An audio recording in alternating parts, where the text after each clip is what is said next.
Manchester United are about to make a decision that could unlock 3 more transfers in a matter of days. 1 midfielder, 1 second bid, and suddenly everything else at Old Trafford starts moving. Here's what's actually happening. Carlos Baleba is now, according to Fabrizio Romano, set to sign for Manchester United. I think you already know it, but here's the part nobody's talking about yet. This deal was basically decided a year ago. And the next 48 hours could tell us exactly who's coming in after him. Stay with me, because there are 4 separate stories developing right now, and they're all connected. Let's start with the one that changes the shape of United's whole window. Manchester United publicly played down interest in Carlos Baleba. Privately, completely different story. Because most of the groundwork on this deal was done 12 months ago, the personal terms agreement struck between United and Baleba last year, it's still valid right now. So while United overhauled their attack last summer, this window, the focus quietly shifted to midfield. Yuri Tielemans and Andre Santos were banked back in mid-July. Baleba was always going to be the third piece. On Wednesday, it became official business. United's opening offer landed at Brighton's door, £60 million plus £5 million in add-ons, £65 million total. Brighton said no. But, and this is important, nobody in the know is treating that rejection as a problem. Fabrizio Romano, David Ornstein and our own Graham Bailey are all saying the same thing. This deal gets done. Not eventually, soon. Romano's gone even further than that. His exact words, Baleba is set to sign for Manchester United. Reports from Team Talk suggest United's second bid could land around £70 million. That's the number to watch. But here's where it gets interesting. Romano didn't stop at Baleba. On his YouTube channel, he said this: "This is absolutely not over. Manchester United are expected to do more. United are moving on different targets, so I don't think United in the market will be closed after Baleba." That's not a small statement. That's confirmation United see Baleba as the first domino, not the last. And that's only half the story. Because while Baleba edges closer, something is quietly shifting with Joshua Zirkzee. Romano flagged it directly. We should keep an eye on Joshua Zirkzee. There is some movement around the Manchester United striker. Interest is coming from Italy. But, and Romano was clear on this, not only Italy. Here's the mechanism. If United decide before the window shuts to let Zirkzee leave on loan with a buy clause attached, then movement could follow fast. Right now, it's calls. Clubs trying to understand the situation. Nothing signed, nothing agreed. But think about what this actually means for United. Romano said it plainly. If Zirkzee goes, that's 1 more striker slot open. 1 more name United can go after up top. Now, long-time followers of this window already know the pattern. Every single transfer period, there's movement around Zirkzee, and every single time he ends up staying. So is this different? Nobody knows yet. Romano himself said, let's see what's going to happen there. But if it is different this time, the timing lines up with something bigger. Because a Zirkzee exit wouldn't just open a striker slot, it would free up space, wages and squad depth right as United are trying to close out Baleba. That's not a coincidence. That's a rebuild happening in real time. But that's still not the biggest twist in this update, because United's left-back situation just got a lot more aggressive. Newcastle's Lewis Hall remains the dream target. Everyone at Old Trafford knows it. The problem?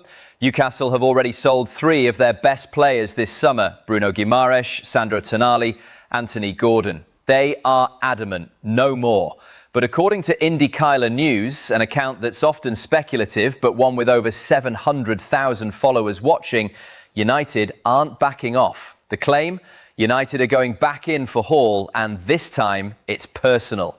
Sources close to the deal reportedly say the Red Devils will make one final aggressive contact with Newcastle after learning Hall himself is desperate to make the move.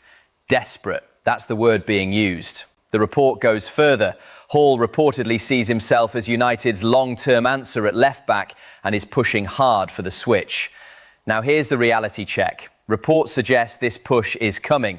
It remains to be seen whether Newcastle even entertain it, because our friends at Team Talk got a very different answer just weeks ago. Back on August 4th, insider Graham Bailey was told in no uncertain terms Newcastle will not sell Hall under any circumstance this summer. Bailey did confirm Hall is open to leaving for United, but Newcastle's stance hasn't moved. Hall isn't going anywhere, at least not yet. So United do have contingency names ready.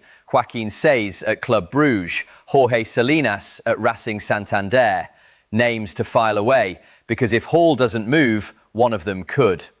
But then there's a completely different story, one that's already been resolved, and it's finally been explained.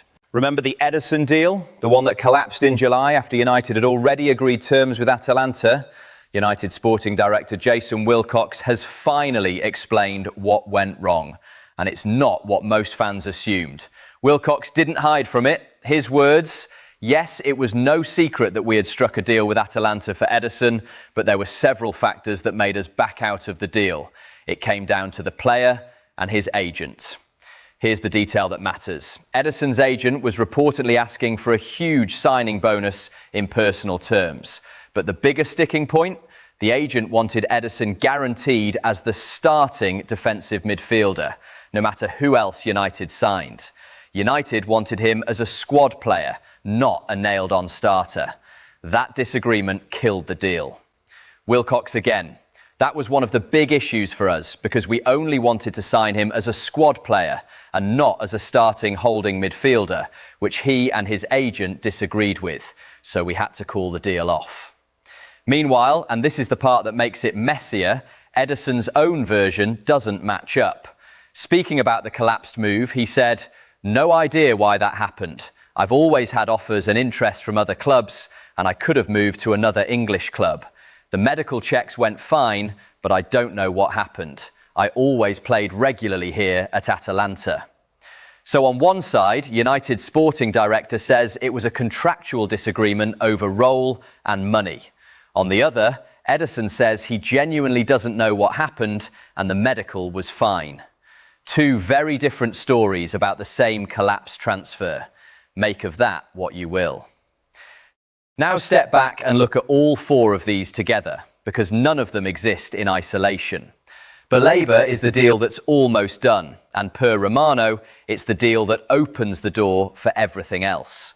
United aren't stopping at midfield.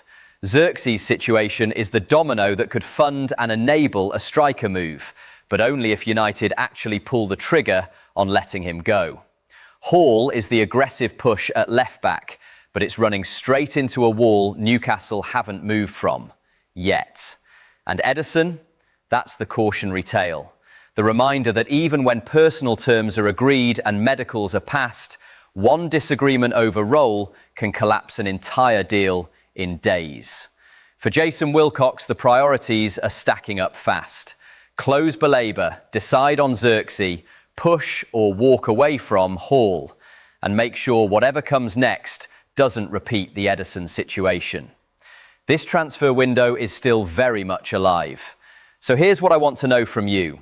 Should United gamble on letting Zirkzee go before they've lined up a replacement?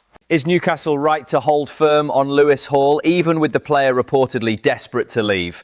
And after the Ederson collapse, was United right to walk away over a role disagreement, or should they have found a compromise? Drop your answers below. If you enjoyed today's update, don't forget to like, subscribe to RedBreak, and turn on notifications for more Manchester United news.